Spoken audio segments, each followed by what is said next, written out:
नमस्कार प्यारे विद्यार्थियों। आज हम कक्षा 10 विषय विज्ञान का टॉपिक पोषण लेकर के आ रहे हैं। तो पोषण का टॉपिक है, ये आपके एग्जाम में 4 नंबर का आने वाला है और ये सबसे इजी टॉपिक भी है आपका। तो देखिए, पहले हम पोषण के बारे में जान लेते हैं। पोषण है क्या चीज? तो जंतुओं को अपनी विभिन्न गतिविधियों को पूरा करने के लिए ऊर्जा की आवश्यकता होती है और उस ऊर्जा को जिस स्रोत से वो प्राप्त करते हैं उसे हम पोषण बोलते हैं। तो सजीवों का जो भोजन है वो एक प्रकार का क्या है? पोषण है। अब इस पोषण के भी 2 प्रकार हम पढ़ते हैं। एक तो है संतुलित भोजन और एक है कुपोषण। 2 बातें आती हैं यहाँ पर। तो संतुलित भोजन को कौन सा भोजन है? वह है भोजन जिसमें आवश्यक सभी पदार्थ मौजूद हैं, जैसे प्रोटीन, कार्बोहाइड्रेट, विटामिन, खनिज लवण, जल जिसमें मौजूद है उसको बोलते हैं संतुलित भोजन। और अगर इनमें से कोई भी एक उस भोजन में अनुपस्थित है उसको हम बोलते हैं कुपोषण। उसको क्या कहेंगे? कुपोषण कहेंगे। जैसे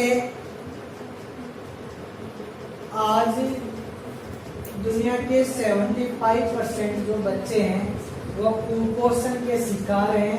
तो सबसे बड़ा जो कुपोषण है इसके हम जैसे प्रकार ले रहे हैं। पहला है प्रोटीन कुपोषण, दूसरा है विटामिन कुपोषण और तीसरा होता है खनिज कुपोषण।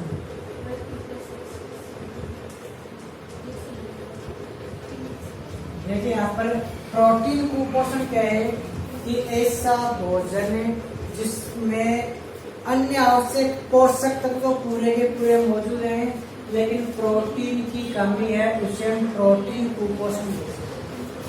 और जो प्रोटीन कुपोषण होता है सबसे ज्यादा हानिकारक भी होता है। क्यों? क्योंकि शरीर का निर्माण या कोशिकाओं व ऊतकों का निर्माण प्रोटीन से ही होता है। जैसे कार्बोहाइड्रेट का कुपोषण होगा तो शरीर का मान लो हम कार्बोहाइड्रेट ले रहे हैं कि वो हमको एनर्जी देता है। प्रोटीन से भी एनर्जी मिलती है, लेकिन शरीर का निर्माण करने का काम कौन करती है? प्रोटीन करती है। प्रोटीन से एनर्जी कब लेते हैं हम? जब हम बीमार होते हैं, हमने कार्बोहाइड्रेट कम लिया है, उस कंडीशन में प्रोटीन का उपयोग करते हैं ऊर्जा प्राप्त करने के लिए। तो यहाँ पर जो प्रोटीन की कमी है भोजन में उसको कहते हैं प्रोटीन कुपोषण। और प्रोटीन कुपोषण से 2 तरह की बीमारियां होती हैं।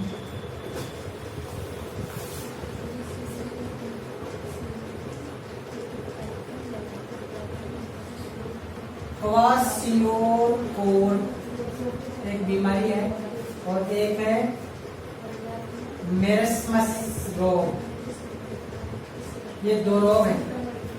तो अगर भोजन में प्रोटीन की ही कमी है, केवल प्रोटीन की कमी है, उसको बोलते हैं क्वाशियोकोर रोग। अफ्रीका के देशों में ये रोग सबसे अधिक होता है। इस रोग में कि 5 साल तक के बच्चों में ये रोग अधिक होता है। बच्चे का शारीरिक विकास रुक जाता है। कहने का मतलब वो कुरूप, दशा, बेडोल, पेट फुला हुआ, आंखें घसी हुई, कुरूप सा दिखाई देता है। इस रोग के लक्षण है। शारीरिक कमजोरी महसूस करता है। दूसरा है मेरस्मस रोग।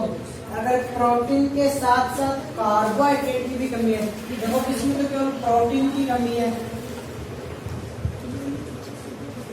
और इसमें प्रोटीन तो कम है ही, प्रोटीन के साथ साथ में ऊर्जा अर्थात कार्बोहाइड्रेट दोनों की कमी है। कार्बोहाइड्रेट और प्रोटीन दोनों की जिसमें कमी होती है उसे मेरस्मस रोग कहते हैं। मेरस्मस रोग के लक्षण भी क्वासियोफोर की तरह ही होते हैं, लेकिन इसमें केवल त्वचा फटने लगती है। शिशु की त्वचा है वो फटने लगती है, शिशु बंजा सा दिखाई देता है।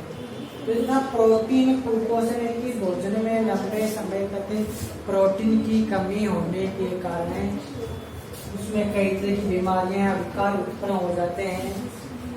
प्रोटीन की कमी से जो विकार उत्पन्न हुआ उसका नाम है प्रोटीन कुपोषण।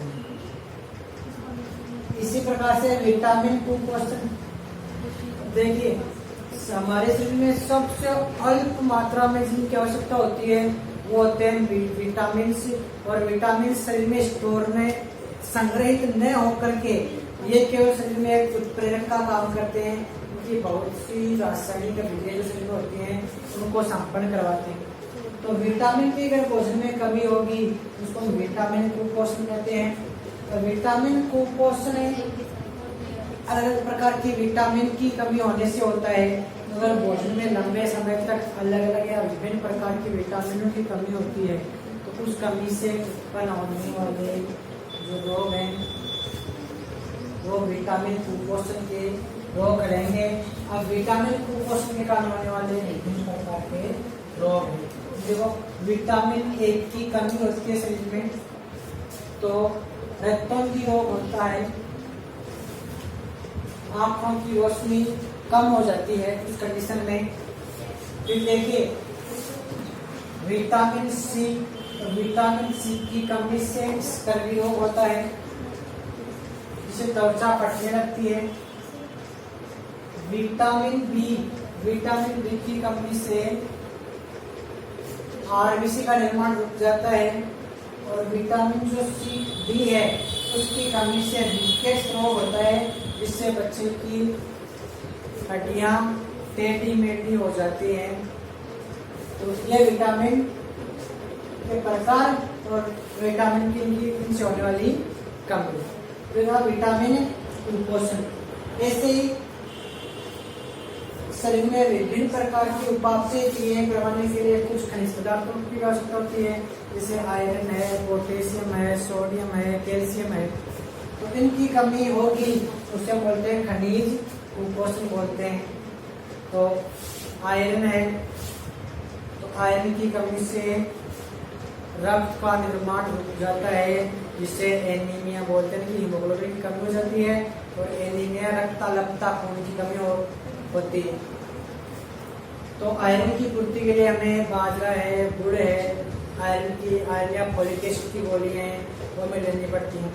जैसे कैल्शियम है तो कैल्शियम की कमी से पेशियों में खिंचाव है वो बढ़ जाता है जिससे शारीरिक ऐंठन आती है। तो उस ऐंठन को दूर करने के लिए हमें पर्याप्त मात्रा में दूध है, अंडे है, कैल्शियम के जो अन्य स्रोत हैं वो लेने पड़ते हैं।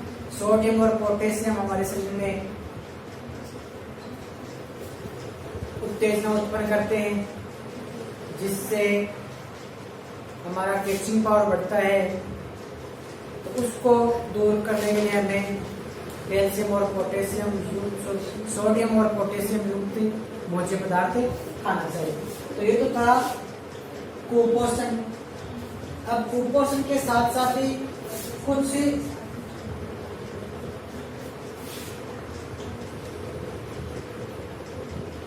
अन्य कुछ लतें भी होती हैं जिन्हें हम एडिक्शन भी बोलते हैं। तो तंबाकू है, गुटखा है, अफीम है, तो इनकी लत लगती है जिनसे भी कुछ विकार उत्पन्न हो जाते हैं। इसे पेपर सोमनीफेरम तंबाकू अफीम के पौधे का वैज्ञानिक नाम है। इसमें कई प्रकार के एल्कोलॉइड्स हैं, मॉर्फिन है, पेपेरिन है। तो ये एल्कोलॉइड्स हैं वो शरीर को प्रभावित करते हैं। साथ में अगर अनियमित जो भोजन की लेने की जो प्रक्रियाएं हैं उन प्रक्रियाओं के द्वारा भी मोटापा बढ़ जाता है। या अगर शरीर में शरीर की लंबाई के अनुसार जो वेट है उसमें जो बदलाव हम देखते हैं, अगर वेट बढ़ेगा तो वो तो मोटापे का लक्षण होगा, वेट घटेगा तो दुबलेपन का लक्षण होगा। लेकिन मोटापा है वो एक भयंकर बीमारी के रूप में है। अब जो मोटापा है, इस मोटापे से किडनी रोग है, हृदय रोग है, लीवर संबंधी रोग है, रक्तचाप है, ऐसी कुछ बीमारियां हो जाती हैं। तो ये था आपका फर्स्ट चैप्टर जो 4 मार्क्स का एग्जाम लेने वाला है। क्वेश्चन जो इसमें इम्पोर्टेंट है क्वेश्चन